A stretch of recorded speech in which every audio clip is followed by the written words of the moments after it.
యేసు అనుచరులు మినిస్ట్రీస్ ద్వారా ప్రసారమయ్యే కార్యక్రమం అవర్ ఆఫ్ హోప్.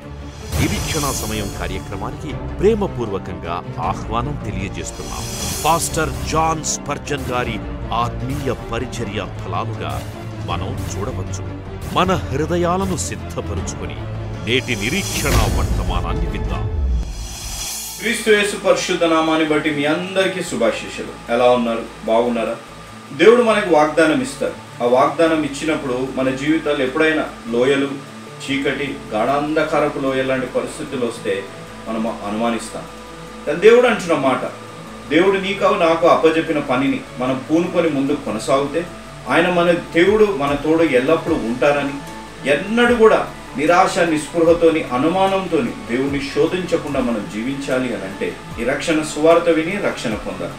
ఇంత గొప్ప అవకాశాన్ని సద్వినియోగం చేసుకొని కోట్లాది ప్రజలు ఈ రక్షణ సువార్త వినేటట్టు వారు వెళ్ళలేకపోయినా వెళ్ళేలాంటి యేసు అనుచరుల పరిచర్యను ప్రోత్సహించి బలపరిచిన మా ప్రియులు, మా ఆప్తులు, మా తల్లిదండ్రుల సమానులైన Mr and Mrs Freddie uncle garu, Bhuvaneshwari aunty గారు, వారు శాంతిపురం, వైజాగ్ వాస్తవ్యులు, వారి కొరకు ప్రత్యేకంగా ప్రార్థిస్తాం. కృపా సత్య సంపూర్ణుడైన దేవ, జీవం కలిగిన మా దేవ, మీ పరిశుద్ధ పాదాల దగ్గరికి ఫ్రెడ్డీ అంకుల్ గారిని, భువనేశ్వరి ఆంటీ గారిని తీసుకొని వస్తున్నాం. వారిద్దరిని మీరు దీవించి ఆశీర్వదించారు ప్రభా. ఫ్రెడ్డీ అంకుల్ గారు ప్రాముఖ్యంగా కలిగిన అనారోగ్యంలో మీరు ఆరోగ్యాన్ని దయచేసినందుకు మీకు స్తుతులు, స్తోత్రాలు నేను చెల్లించుకుంటున్నాను. అంకుల్ గారికి మంచి ఆరోగ్యాన్ని, ఆయుష్ని, ఆశీర్వాదాన్ని అనుగ్రహించండి. ఒక సాటి అయిన సహకారిగా భువనేశ్వరి ఆంటీ గారిని మీరు ఉంచినందుకు మీకు స్తుతులు, స్తోత్రాలు చెల్లించుకుంటున్నాం. తండ్రి, వారికి ఇచ్చిన సంతానం కుమార్తె మౌనిక, అల్లుడు సందీప్ కొరకై, వారి గర్భఫలం కొరకై మేము ప్రార్థిస్తున్నాం ప్రభా. అదేవిధంగా ఫ్రెడ్డీ అంకుల్, భువనేశ్వరి ఆంటీ గారి ఆరోగ్యం కొరకే కూడా మేము ప్రార్థిస్తున్నాం. మీరు వీరిని దీవించి ఆశీర్వదించి బలపరిచి నడిపించమని మేము వేడుకున్నాం. వారు వెళ్ళలేకపోయినా వెళ్ళేలాంటి యేసు అనుచరుల పరిచర్యను ప్రేమిస్తూ మమ్మల్ని సొంత బిడ్డలుగా భావిస్తూ ప్రోత్సహిస్తున్న విధానాన్ని బట్టి మీకు స్తుతులు, స్తోత్రాలు ప్రభా. ఫ్రెడ్డీ అంకుల్ గారికి,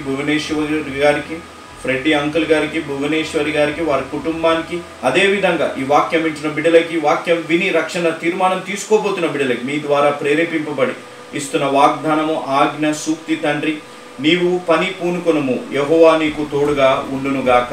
దినవృత్తాంతుల మొదటి గ్రంథం 22వ అధ్యాయం 16వ వచనం ఆజ్ఞ, మీ దేవుడైన యెహోవాను శోధించినట్లు ఆయనను శోధించకూడదు. ద్వితీయోపదేశ కాండము 6వ అధ్యాయం 16వ వచనం సూక్తి, దేవుడు వెలుగులో మీకు చెప్పిన దానిని చీకటిలో ఎప్పుడు సందేహించకండి.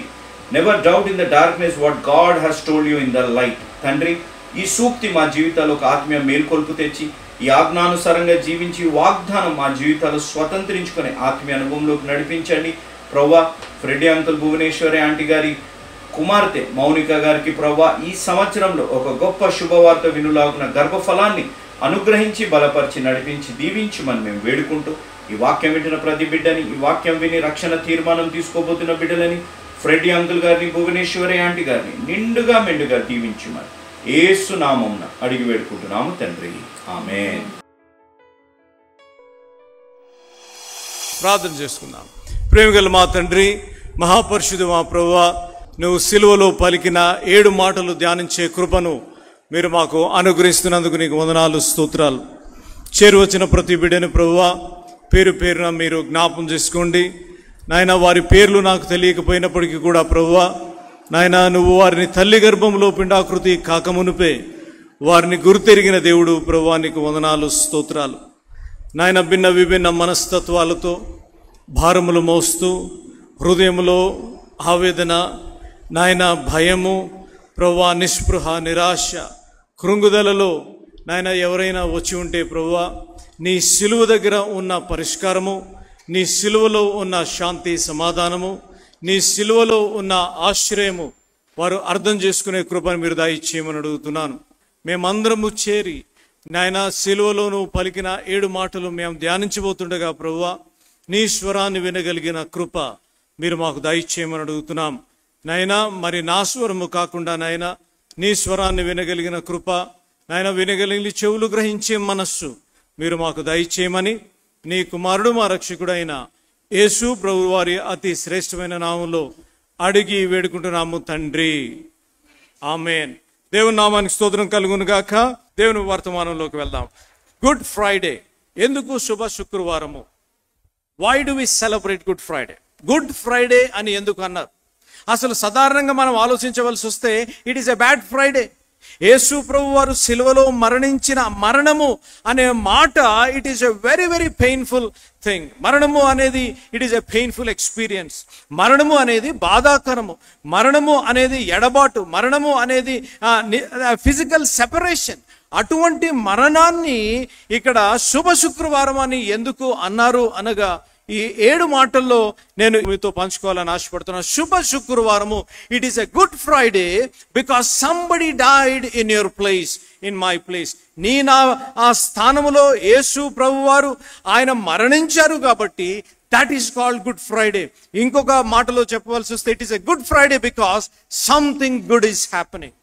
ఒక మంచి కార్యము లేకపోతే మంచి క్రియ జరగబోతుంది కాబట్టి దాన్ని శుభ శుక్రవారం అన్నారు. సాధారణంగా మరణము గురించి మనం మాట్లాడితే అనేక సార్లు it is not a good experience. శుభ శుక్రవారం, why it is a good Friday? It is a good Friday is good because something good has happened on this day. ఈ రోజు ఒక అద్భుతమైన క్రియ, ఈ రోజు ఒక అద్భుతమైన సంఘటన జరిగింది కాబట్టి దాని గుడ్ ఫ్రైడే అని అంటారు. 7 మాటలు, 7 words. ఎందుకు 7 మాటలు? 7 మాటలు, the number 7 is a number of completion. అనగా ఒక పూర్తితో it is a number which has a completion. చూడండి, కొన్ని సందర్భాలు నేను చూపించి నేను వాక్యంలోకి వెళ్తాను. There are 7 miracles. 7 అద్భుతాలు ఉన్నట్లుగా సువార్తల్లో మనం చూడగలం. There are 7 I am statements. నేనే ద్వారమును, నేనే వెలుగును అనే 7 సార్లు 7 I am statements ఉన్న రీతిగా దేవుని వాక్యంలో మనం చూడగలం. There are 7 discourses. అనగా యేసు ప్రభు వారు చెప్పిన ఆ డిస్కోర్సెస్ లో 7 లేకపోతే 14, 7 + 7 14 డిస్కోర్సెస్ దేవుని వాక్యంలో మనం చూడగలం. యేసు ప్రభు వారు పునరుద్ధానుడు, మరణించి తిరిగి లేచిన తర్వాత పునరుద్ధానం 7 పునరుద్ధాన అపియరెన్సెస్ 7 సార్లు అపియర్ అయిన రీతిగా దేవుని వాక్యంలో మనం చూడగలం. అదే రీతిగా 7 మాటలు, సిలువలో పలికిన 7 మాటలు. 7 is a perfect number in the Bible. కాబట్టి మొట్టమొదటి మాట సిలువలో యేసు ప్రభు వారు పలికిన మాట. లూకాసు సువార్త, లూకాసు సువార్త 23వ అధ్యాయము 34వ వచనం. యేసు, తండ్రి వీరేమి చేయుచున్నారో వీరు ఎరుగరు గనుక వీరిని క్షమించుము. 3వ జామున, ఇన్ ద 3rd hour, యేసు ప్రభు వారు సిలువలో ఆయన వేలాడుతూ 3వ జామున పలికిన మొట్టమొదటి మాట, తండ్రి వీరు ఏమి చేయుచున్నారో వీరు ఎరుగరు గనుక వీరిని క్షమించుము. Father, forgive them for they know not what they do. వారు ఏమి చేయుచున్నారో వారికి తెలియదు కనుక వారిని క్షమించుము. మొట్టమొదటి మాట ఫర్గివ్నెస్, క్షమాపణ. మొట్టమొదటి మాట క్షమాపణ, ఫర్గివ్నెస్. యేసు ప్రభు వారు సిలువలో ఆయన వేలాడుతూ ఆ 3వ జామున పలికిన మొట్టమొదటి మాట, the first word that Jesus spoke on the cross. యేసు ప్రభు వారు పలికిన మొట్టమొదటి మాట, వీరు ఏమి చేయుచున్నారో వీరికి తెలియదు కనుక వీరిని క్షమించుము. క్షమాపణ క్రైస్తవ ఆ విశ్వాసానికి పునాది. The foundation of Christian faith, the foundation of Christian principles. మన క్రైస్తవ ఆ విశ్వాసానికి పునాది, మన క్రైస్తవ ప్రిన్సిపల్స్ కి పునాది ఫర్గివ్నెస్, క్షమాపణ. యేసు ప్రభు వారి భూలోకంలోకి ఎందుకు వచ్చారు? యేసు ప్రభు వారి భూలోకంలో ఎందుకు జన్మించారు? యేసు ప్రభు వారు ఎందుకు సిలువలో మరణించారు అనగా మొట్టమొదటిగా మనం ఆలోచించవలసిన మాట క్షమాపణ. నేను అప్పుడప్పుడు ఈ మాట వాడుతూ ఉంటాను. నేను గత 27 సంవత్సరాలు క్రితము దేవుడు నన్ను క్షమించాడు. యేసు ప్రభు నన్ను, నాలాంటి పాపిని, నాలాంటి వ్యక్తిని, అంధకారములో దేవునికి దూరంగా ఆ లోకంలో కలిసిపోయి ఎంతో దూరమై నికృష్ట పాపిష్టి జీవితము జీవిస్తున్న దేవుడు నన్ను ఆయన క్షమాభిక్ష నాకు అనుగ్రహించాడు. God has given me the forgiveness. God has given me the grace. ఆయన ఇచ్చిన కృప, ఆయన ఇచ్చిన కనికరము, క్షమాభిక్ష. వాక్యం వింటున్న సంగమా, మీరు క్షమించబడ్డారా? వాక్యం వింటున్న సంగమా, ఆలోచించవలసిన విషయం, అనేక సార్లు మనము గుడ్ ఫ్రైడే జరుపుకుంటూ ఉంటాం. అనేక సార్లు శుభ శుక్రవారాలు, ఎన్ని శుభ శుక్రవారాలు మన జీవితంలో వెళ్ళిపోయి ఉంటాయో మనకి తెలియదు. కానీ ద ఫౌండేషన్ ఫండమెంటల్ క్వశ్చన్ నేను మిమ్మల్ని అడగాలని ఆశపడుతున్నాను. దేవుని సేవకుడుగా, ఆధ్యాత్మిక అన్నగా, ఆధ్యాత్మిక తమ్ముడుగా నేను ఒక ప్రశ్న మిమ్మల్ని అడగాలని ఆశపడుతున్నాను. మీరు క్షమించబడ్డారా? Have you been forgiven? మీ జీవితంలో యేసు ప్రభుని, ప్రభువా నన్ను క్షమించు నాయన, నన్ను క్షమించు ప్రభువా అని అడిగిన సందర్భము మీ జీవితంలో ఉన్నదా? That is what is called మారు మనస్సు. అనేక సార్లు నేను భారతదేశం తిరిగి వచ్చిన తర్వాత క్రైస్తత్వము అనగా ఏదో మతాలు మార్చేస్తున్నారు అంటున్నారు. No, I want to tell you, Bible చదివిన వ్యక్తిగా, బైబిల్ క్షుణ్ణంగా సెమినరీ థియలాజికల్ ఎడ్యుకేషన్ ఉన్న వ్యక్తిగా, దేశ విదేశాల్లో దేవుని వాక్యం చెప్తున్న వ్యక్తిగా, Christianity is not a religion. క్రైస్తత్వము అనేది మతము కాదు అని చెప్పడానికి నేను ఎంతగానో ఇష్టపడుతున్నాను. క్రైస్తత్వము అనగా ఏంటి మీరు అడిగితే, క్రైస్తత్వము అంటే ఏంటి అనగా Christianity is not a religion, Christianity is a life style అనగా జీవిత విధానము. నేనే వెలుగును. యేసు ప్రభువారు ఈ లోకానికి మతము స్థాపిస్తానికి రాలేదు. యేసు ప్రభువారు ఒక వ్యవస్థను స్థాపిస్తానికి రాలేదు. యేసు ప్రభువారు ఒక పొలిటికల్ పార్టీని స్థాపిస్తానికి రాలేదు. కానీ యేసు ప్రభువారు ఎందుకు వచ్చారు అనగా పాపములో జీవిస్తూ దేవునికి దూరంగా అంధకారములో నశించిపోతున్న మనలను, మిమ్మలను, నన్ను వెదకి రక్షించుటకు ఆయన యేసు ప్రభువారు ఈ లోకంలోకి వచ్చిన రీతిగా దేవుని వాక్యంలో మనం చూడగలం. ఈ సమయంలో అడుగుతున్న ప్రశ్న, నీ జీవితంలో ఎప్పుడైనా ప్రభువా నన్ను క్షమించు ప్రభువా, ప్రభువా నా హృదయ ద్వారాలు నేను తెరుస్తున్నాను ప్రభువా, ప్రభువా నీకు వ్యతిరేకంగా జీవిస్తున్నాను నాయన, ప్రభువా అంధకారంలో నేను ఉన్నాను నాయన, నాయన నీ హృదయాన్ని గాయపరిచిన వ్యక్తిగా, గాయపరిచిన బిడ్డగా నేను ఉన్నాను ప్రభువా, నన్ను క్షమించు ప్రభువా అన్న అనుభవము నీ జీవితంలో ఉన్నది. You need to have that experience in your life. అనేక సార్లు పుట్టుకతో క్రైస్తత్వము కాదు, నేను జోషి గారి పెద్ద కుమారుడు కాబట్టి అమెరికాలో సెమినరీ చేశాను, నేను ఆయా దేశాల్లో నేను వాక్యం చెప్తున్నాను కాబట్టి నేను పరలోకానికి వెళ్ళిపోతాను అని అంటానికి వీలు లేదు. You may be born in a Christian family. నువ్వు ఒక బిషప్ లేక ఒక పాస్టర్ లేకపోతే సంఘములో క్రైస్తవులకు నువ్వు పుట్టి ఉండవచ్చు, కానీ నువ్వు పుట్టుకతో క్రైస్తవుడు కాదు. కానీ నువ్వు రక్షింపబడినట్లయితే, నీ జీవితంలో రక్షణ అనుభవం నీ జీవితంలో ఉన్నదైతే, ఆయన సిలువలో కార్చిన రక్తము చేత నువ్వు కడగబడిన ఆ అనుభవం ఉన్నట్లయితే, then you are a Christian. అనేక సార్లు ఆ మిస్అండర్స్టాండింగ్, మిస్ఇంటర్ప్రిటేషన్, ఎందుకు నేను మనకు క్రైస్తత్వం పట్ల ఎందుకు ఇంత అనిమాసిటీ, ఎందుకు ఇంత వ్యతిరేకత అనగా దానికి ఒక ప్రధానమైన కారణం ఏంటి అనగా, మాలాంటి సేవకులము మేము క్లియర్ గా చెప్పలేక, మాలాంటి సేవకులము సాల్వేషన్ రక్షణ గురించి ఒక క్లారిటీ, రక్షణ గురించి ఒక సింప్లిసిటీ, క్రైస్తత్వము గురించి, క్రైస్తవు గురించి ఒక క్రైస్తవుడు ఏ రీతిగా ఉండాలో ఆ అవగాహన చెప్పలేక అన్న పరిస్థితుల్లో అనేక అలజడులు, అనేక కన్ఫ్యూషన్స్. అపాలజెటిక్స్ అంటే దేవుని వాక్యాన్ని టు డిఫెండ్. ఇప్పుడు మనము చూసాము, మనం ప్రార్థన చేస్తున్నాం, మరి దైవజనులు ప్రవీణ్ పగడాల గారు ప్రభునందు నిద్రించారు. It is a big question mark. ఏ రీతిగా జరిగింది, ఎలా జరిగింది అని డిస్కషన్స్ నడుస్తున్నాయి. కానీ నేను ఒక మాట వెరీ క్లియర్ గా చెప్పాలని ఆశపడుతున్నాను. క్రైస్తవులు నన్ను అడిగిన వెంటనే అనేక యవనస్తులు నన్ను అడిగారు, అన్న మీరు కూడా క్వశ్చన్ అండ్ ఆన్సర్స్ చేస్తూ ఉంటారు కదా, what is your take on this, me view point ఏంటి అనగా, నేను టీవీలో కూడా గత 2 వారాలుగా నేను చెప్పాను, జాగ్రత్త వినాలి, యవనస్తులు అనేకులు ఉన్నారు కాబట్టి ప్రియతముడు ప్రియచెల్లమ్మ, as a Christian, as a brother in Christ, as a God servant, దేవుని సేవకుడుగా లేకపోతే ఒక అన్నగా తమ్ముడుగా చెప్పే, this is my personal experience. నాకున్న థియలాజికల్ నాలెడ్జ్, నాకున్న ఎక్స్పీరియన్స్ బట్టి నేను చెప్పే, లేకపోతే యేసు అనుచరులు పాటించి, లేకపోతే నాన్నగారు మాకు నేర్పించిన ఆధ్యాత్మిక సత్యము బట్టి నేను చెప్తున్నాను. We Christians should not get into debates. మీరు నన్ను అగ్రీ చేస్తారో నాకైతే తెలియదు, కానీ even if you agree or not, this is my stand. మనము క్రైస్తవులముగా we should not get into debates. మరి మీరు అనవచ్చు, అన్న మనం డిబేట్ చెయ్యకపోతే ఏ రీతిగా మనము క్రైస్తవు గురించి చెప్పగలము అని ప్రశ్న మీ మైండ్ లో రావచ్చు. We should not get into debates, we have to discuss the topic. మనం డిస్కషన్ చేయాలి కానీ డిబేట్స్ చేయకూడదు. ఈ డిబేట్స్ చేస్తాం వల్ల అనేక గొడవలు, ఈ డిబేట్స్ చేస్తాం వల్ల అనేక అలజడులు, ఈ డిబేట్స్ చేస్తాం వల్ల అనేక ప్రాణహానులు, ఈ డిబేట్స్ చేస్తాం వల్ల దెర్ ఈస్ ఎ డివిజన్. నా మాట వింటున్నారు కదా, వీఆర్ డిబేటింగ్ ఫర్ డివిజన్. మీరు డిస్కస్ చేయండి, కుటుంబంలో సమస్య వచ్చింది, సంఘంలో సమస్య వచ్చింది, you sit down and discuss. Don't sit for debates. డిబేట్స్లో ఏమవుతుంది అనగా, you are trying to put the other religion, you are trying to put the other person, you are trying to win an argument. మేము డిబేట్లోకి చేరామంటే నా mind ఎలాగుంటుంది అంటే, ఎప్పుడెప్పుడు ఆయన చెప్పిన మాటని నెగెట్ చేసేసి ఆ విక్టర్ గారి మీద నేను గెలిచేద్దామా అనే మైండ్ ఉంటుంది నాకు ఎప్పుడు. అదే డిస్కషన్స్కి మేము కూర్చున్నాం అనుకోండి, we come to a common ground, we try to agree, sometimes we disagree, but we agree to disagree sometimes.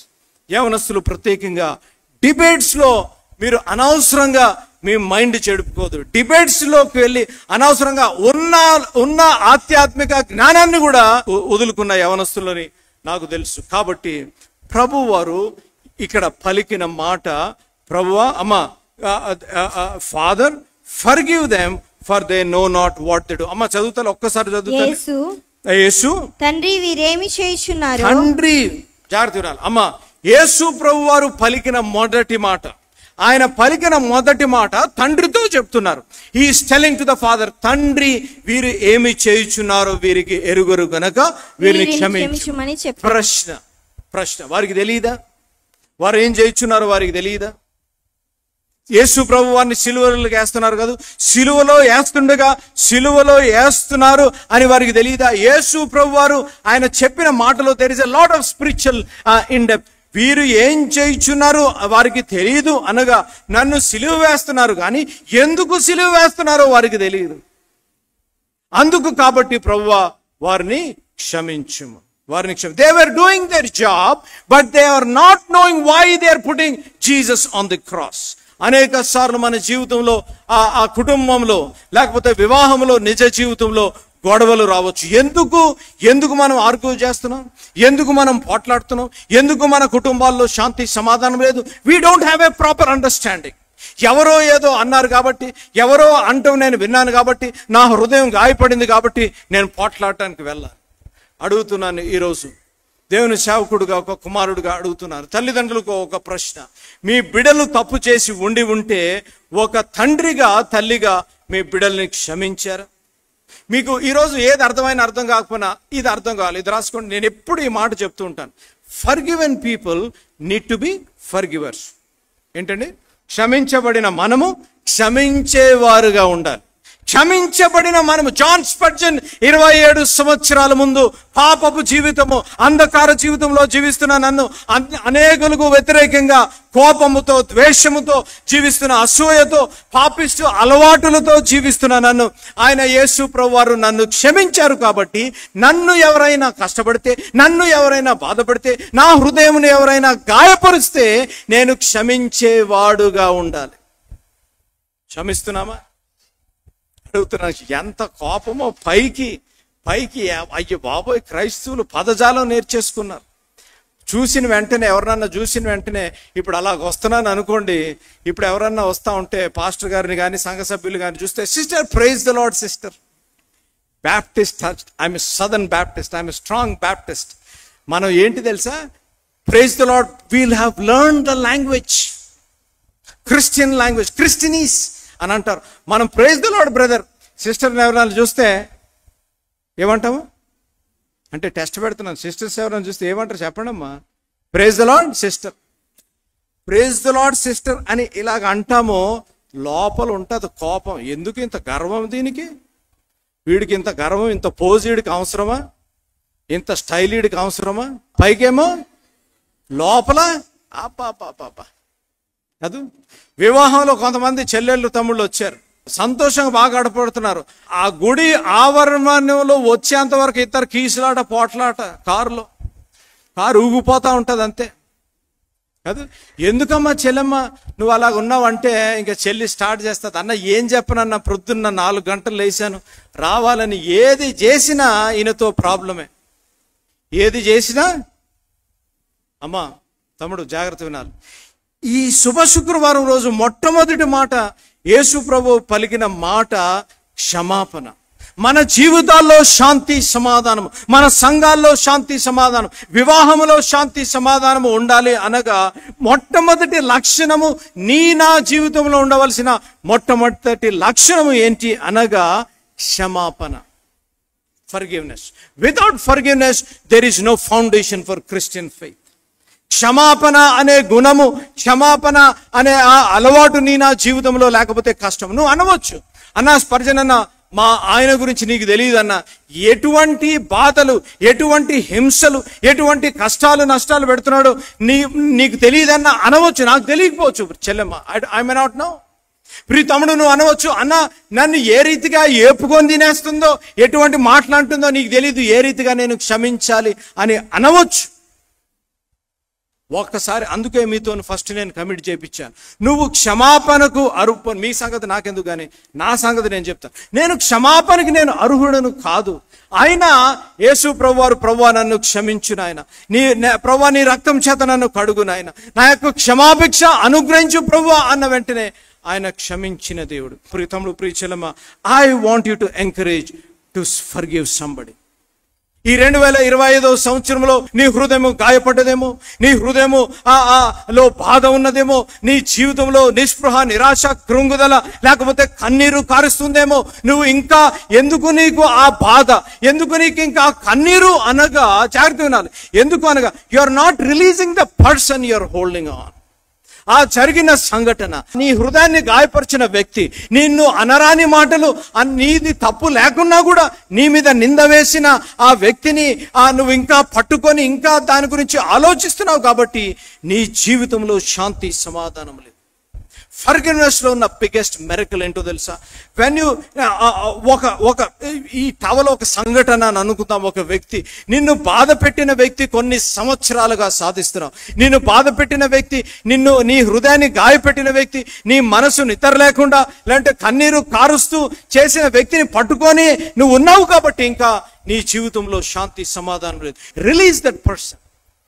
ఆ వ్యక్తిని విడిచిపెట్టి, ప్రభువా ఈ వ్యక్తిని సిలువ దగ్గర విడిచిపెడుతున్నాను, ఈ భర్తను, ఈ భార్యను, ఈ కుమారుణ్ణి, ఈ కుమార్తెను, ఈ సంఘ సభ్యుని, సంఘ సభ్యురాలను, ప్రభువా నా హృదయాన్ని ఏ రీతిగా గాయపరిచారు, నా పరిస్థితి ఇప్పుడు ఈ రీతిగా ఉన్నందుకు వీరు కారణము. కాబట్టి ప్రభువా నేను నీ వాక్యం విన్నాను, వారు ఏమి చేయుచున్నారో వారికి తెలియదు కనుక క్షమించమని నువ్వే క్షమాపణ నువ్వు అడిగావు. కాబట్టి ప్రభువా ఈరోజు నేను క్షమాభిక్ష, I want to extend forgiveness. I want to extend forgiveness to that person. Prabhu, I want to extend forgiveness to my husband. నా భర్తను క్షమించాలని, నా భార్యను క్షమించాలని నేను ఆశపడుతున్నాను ప్రభు. నా స్నేహితులను, స్నేహితురాలను, నాకు ఎంతో హాని చేసిన వారిని today I want to forgive. అటువంటి అనుభవంలోకి మనం రావాలి. అటువంటి ఆధ్యాత్మిక పరిపక్వతలోకి మనకు రావాలి. You know why there is no joy? You know why there is no happiness? You know why you are not able to sleep? ఎందుకు నీకు రాత్రుల్లో నిద్ర రావటంలే? ఎందుకు నీ ముఖంలో ఆనందము, సంతోషము లేదు అనగా you are carrying that burden. ఆ భారాన్ని మోస్తూ మోస్తూ ఇన్ని సంవత్సరాలు అలసిపోయావు. అందుకనే దేవుడు నన్ను పంపించాడు హైదరాబాద్ నుంచి. నీకు చెప్తానికి ఏమనో తెలుసా? దేవుని వాక్యము సెలవిస్తుంది, భారము మోసుకున్న, ప్రయాసపడి భారం మోసుకొని ప్రయాసపడి భారము మోసుకున్న సమస్త జనులారా మీరు నా యొద్దకు రండి, నేను విశ్రాంతి మీకు కలుగజేస్తాను. I'm a student of the Bible. Bible చదివేటప్పుడు చాలా జాగ్రత్తగా చదవాలి. You have to read the Bible very carefully. భారము మోసుకున్న సమస్త జనులారా మీరు నా యొద్దకు రండి, నేను, అది చూసారా ఎంత గొప్ప. ఎవరన్నా అంటారా? నేనైతే అన్నాను, ఓపెన్ చెప్పేస్తున్నాను. ఆమె పాస్టర్, ఆమె టీచర్. కానీ ఎవరికన్నా బాధ ఉందంటే నేను అడుగుతానా? అమ్మ చెల్లెమ్మ ఎవరన్నా వచ్చి అన్న నా గురించి ప్రార్థన చేయండి, బాధ ఉందంటే, అమ్మ నీ బాధ నాకు ఇయ్యి, ఎవరన్నా అంటాం చూసారా? ఎవరన్నా నీ బాధ, డబ్బులుంటే డబ్బులు ఏంటి అంటారు కాదు, ఏదన్నా దీవెనుంటే దీవెనండి. నీ బాధ నాతో పంచుకుంటాం వేరు, ఆ బాధను నాకు ఇయ్యమంటాం వేరు. ప్రభు వారు చెప్తున్న మాట, భారాన్ని మోసే దేవుడు, నీ భారమును తగ్గించే దేవుడు, నిన్ను ఎటువంటి పాపము చేసినా, నువ్వు దేవుని హృదయాన్ని ఎంత గాయపరిచినా నిన్ను క్షమించే దేవుడు, ఆయన క్షమించే దేవుడు. You need to understand is a God who forgives. చూడండి యోహాను సువార్త 8వ అధ్యాయము 11వ వచనంలో మనం చూడవచ్చు, వ్యభిచారంలో పట్టుబడిన ఆ స్త్రీని క్షమించిన దేవుడు. వ్యభిచారంలో పట్టుబడిన స్త్రీని క్షమించిన దేవుడు. పేతురు, యేసు ప్రభు ఎవరో నాకు తెలియదు, ఈయన పేరే తెలియదు, ఈ వ్యక్తే నాకు తెలియదు అని యేసు ప్రభుని తిరస్కరించిన పేతురుని క్షమించిన దేవుడు. మనలను, నిన్ను, నన్ను ఆయన క్షమించాలని ఆశపడుతున్నాడు. పరలోక ప్రార్థనలో క్షమాపణ, forgiveness dominates the life of Jesus Christ. అందుకని పరలోక ప్రార్థన మనం చెప్పేస్తాం. చెప్పండి, పరలోక ప్రార్థనలో క్షమాపణ ఎక్కడుంది చెప్పండి. వారు క్షమించినట్లు మేమును క్షమిస్తున్నారా? అలవాటైపోయింది. ఏంటమ్మా? ఆచారం అలవాటైపోయింది. ప్రేయర్ అయిపోయిన వాడిని పరలోక ప్రార్థన చెప్పేంటారు బాబు. అసలు పరలోక ప్రార్థనలో ఉన్న అర్థము తెలిసి పరలోక ప్రార్థన చేస్తున్నామా? అలవాట్లో ఏదో ఫ్లోలో వాళ్ళు చెప్పమన్నారు, మేము చెప్తున్నాం. చిన్నప్పటి నుంచి మా మమ్మీ డాడీ స్టార్ట్ చేశారు కాబట్టి ఆచారం మేము కూడా, గుళ్ళో అయ్యగారు స్టార్ట్ చేశారు, విక్టర్ అయ్యగారు చెప్పమంటారు కాబట్టి మేము చెప్పేస్తున్నాం అంతే. ఎందుకు చెప్తున్నామో తెలియదు, దాంట్లోనే అర్థం తెలియదు. చెప్పండి, పరలోక ప్రార్థనలు ఉంది చూడండి. పరలోక ప్రార్థనలు ఉంది, మత్తయి సువార్త 6వ అధ్యాయం 12వ వచనం ఉంది.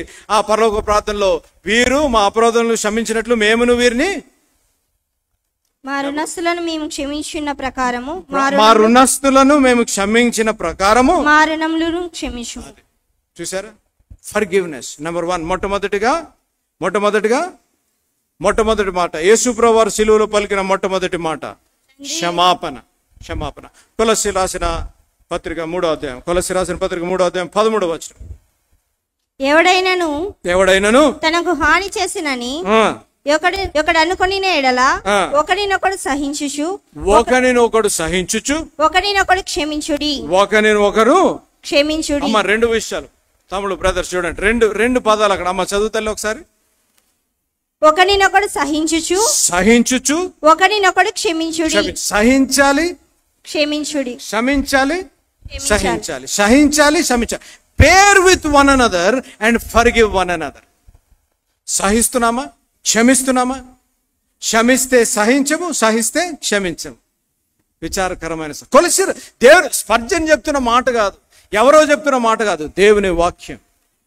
ఒకరిని క్షమించుకుంటూ, భార్య భర్తలుగా కష్టాలు కావచ్చు, నష్టాలు, ఇరుకులు, ఇబ్బందులు కావచ్చు, ఒకరిని సహిస్తూ ఒకరిని క్షమించుకుంటున్నారా? Praise the lord. ఈ సాయంకాల సమయంలో ప్రత్యేకంగా ఒక మనవి చేయాలని ఆశపడుతున్నాను. మరి టీవీ కార్యక్రమాలు ఎందుకు ప్రారంభించారు అనే విజన్ నాన్నగారి మాటల ద్వారా మనం విందాం. ఈ కార్యక్రమాన్ని నిర్వహించడానికి నేను ఎంతో ధైర్యం చేశాను అనే విషయాన్ని జ్ఞాపకం చేస్తున్నాను.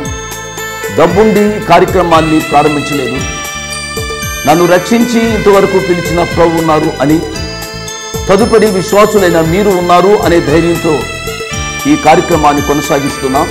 విన్నారు కదా, నాన్నగారు దేవుని మీద ఆధారపడుతూ దేవుడు ఉన్నారని, తర్వాత ప్రోత్సహించి ప్రేమించే మీరు ఉన్నారని నాన్నగారు ఈ టీవీ కార్యక్రమం ప్రారంభించారు. మరి నాన్నగారు లేరు కదా అని టీవీ కార్యక్రమాలు ఆగిపోకుండా కొనసాగించాలని, నాన్నగారు హృదయాభిలాష ఆత్మల రక్షణ, నశించు ఆత్మల పట్ల భారము, కుటుంబాలు కట్టబడాలని, ఆత్మలు రక్షింపబడాలని నాన్నగారు హృదయాభిలాష. దేవుని హృదయాభిలాష కూడా అదే ఉద్యమంలో యేసు అనుచరులుగా మరి నేను తమ్ముడు బాక్సింగ్ ముందు కొనసాగాలని ఆశపడుతున్నాము. 40 సంవత్సరాలు పైగా నాన్నగారితో మీరు తోడున్నారు, నాన్నగారిని ప్రోత్సహించారు, ఇంత సేవ చేయగలిగారు అనగా దేవుని కృప, తర్వాత మీరు చేసిన సహకారము, మీరు చేసిన ప్రార్థనలు. అదే సహకారము, అదే ప్రార్థన మరి నాతో పాటు బాక్సింగ్తో పాటు కూడా ఉంటుందని నేను ఆశిస్తున్నాను. మరి ఈ టీవీ కార్యక్రమాలు ఆగకుండా సాగాలి అనగా మీ ప్రార్థన సహకారము, మరి మీ ఆర్థిక సహకారము ఎంతైనా అవసరము. మరి మీ చేతులు మాతో పాటు కలపండి. మీ గురించి నిత్యము ప్రార్థించి నశించు ఆత్మల పట్ల మా ఆఖరి శ్వాస వరకు, నేను ఆఖరి శ్వాస వరకు మేము పనిచేస్తాము అని నేను తెలియజేస్తున్నాను. కాబట్టి మరొకసారి దేవుడు మిమ్మల్ని దీవించి ఆశీర్వదించును గాక. May God bless you.